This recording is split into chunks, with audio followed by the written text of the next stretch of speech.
অন্যান্য দেশে যে এরকম যারা আছে, যারা ক্ষুদ্র গোষ্ঠী আছে, আপনার জাতিসত্তাগুলো আছে, তারা বিলীন হয়ে যেত।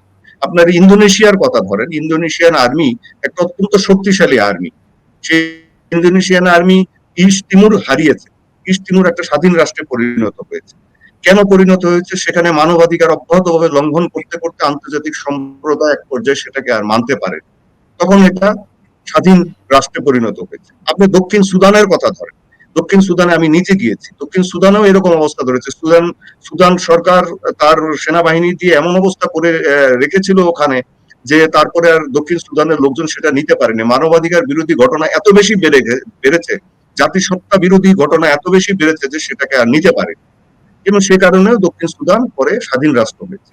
আমি আমাদের সেনাবাহিনীতে যুদ্ধ করেছে, আমি সবসময় বলি, আমি একজন সাবেক সেনা সদস্য হিসেবেই শুধু বলবো না, আমার ৩০-৩৪ বছর হয়েছে সাংবাদিকতায়, সেই হিসেবে বলবো যে আমাদের সেনাবাহিনী আপনার বিচ্ছিন্নতাবাদ দমনের যে যুদ্ধ যেটা হয় সেখানে অত্যন্ত ভালোভাবে যুদ্ধ করেছে, কিন্তু সেটা আপনার সামরিক দৃষ্টিকোণ থেকে।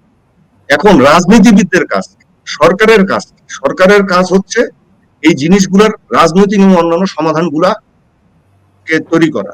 ১৯৯৭ সালে যখন শান্তি চুক্তিটা হলো, আপনি তো শান্তি চুক্তি করেছেন, ইসিজিএস এর সাথে শান্তি চুক্তি করেছেন, তাহলে আপনাকে মানতে হবে এটা।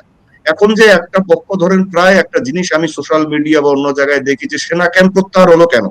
কেন সেনা ক্যাম্প গুলোকে প্রত্যাহার করা হলো? ওখানে সেনাবাহিনীকে নামিয়ে দাও, সমস্ত কিছু ঠিক করে ফেলো। এই কথাগুলো হচ্ছে মানে এক ধরনের, আমি কি বলবো, মূর্খের মতো কথাবার্তা। সেনাবাহিনী তো নিজে কাজ করে না, সরকার ওখানে শান্তি চুক্তি করেছে, রাজনীতিবিদরা করেছে, এবং সেখান থেকে সেই রাজনীতিবিদদের গৃহীত সিদ্ধান্তে যে চুক্তি হয়েছে সেই অনুযায়ী সেনা ক্যাম্প প্রত্যাহার হয়েছে।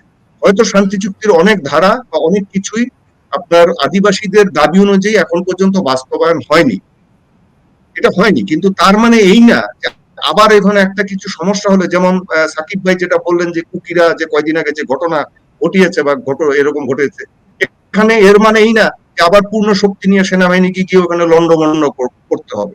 এখানে রাষ্ট্রীয় পলিসি জড়িত থাকে, কূটনীতি জড়িত থাকে, আশেপাশের দেশগুলো কি আছে সেগুলো জড়িত থাকে, আন্তর্জাতিক পরিমণ্ডল জড়িত থাকে।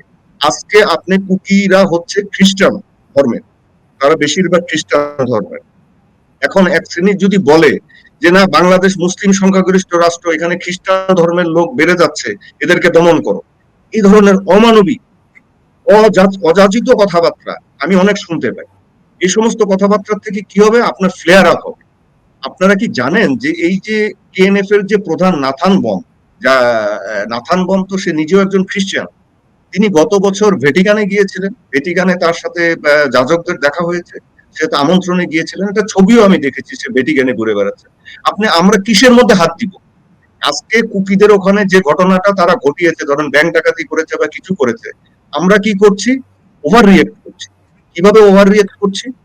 যে আমরা ওদের বাচ্চাদেরকে ধরে নিয়ে আসছি। ধরেন একটা পরিবারের একজন যুবক এই ধরেন কুকিদের মানে সশস্ত্র সংগঠনের সাথে জড়িত হতে পারে, কিন্তু তার বাচ্চাটার তো কোনো অপরাধ নেই, তার স্ত্রীর তো কোনো অপরাধ নেই, তার মা আর বাবার তো কোনো অপরাধ নেই, আমরা এরকম ধরে নিয়ে আসছি, আবার এটাকে বোস্ট করছি যে এদেরকে ধরে নিয়ে আসছি। এগুলো যদি আমরা বাড়িয়ে দিই এখানে, তাহলে কি হবে? একসময় আন্তর্জাতিক মানে পরিমণ্ডল, ভ্যাটিকান, এরা সমস্ত কিছু এসে আমাদের উপরে চড়াও হবে যে আমরা হিউম্যান রাইটস ভায়োলেশন করছি।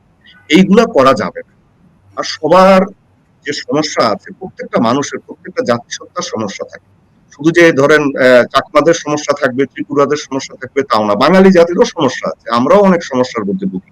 এখন এই দেশটার মধ্যে যেটা মানে আপনাদের ওই পার্বত্য এলাকায় যে জাতিগুলো থাকে, অনেকগুলো জাতি থাকে, অনেক ভাষা আছে, বৈচিত্র্য আছে অনেক, সেখানে ধরেন একচেটিয়া ভাবে হ্যাঁ আমরা বাংলাদেশিরা, যেহেতু এটা আমাদের দেশের অংশ, আমরা সেখানে যাওয়ার অধিকার রাখি, কিন্তু শান্তি চুক্তির ধারণ অনুযায়ী যে জিনিসগুলোকে প্রবর্তন করা হয়েছে বা যেখানে লিপিবদ্ধ করা হয়েছে, আমি দৃঢ়ভাবে এটাকে মানে বিশ্বাস করি এবং সমর্থন জানাই যে ওইগুলোকে ভঙ্গ করা যাবে।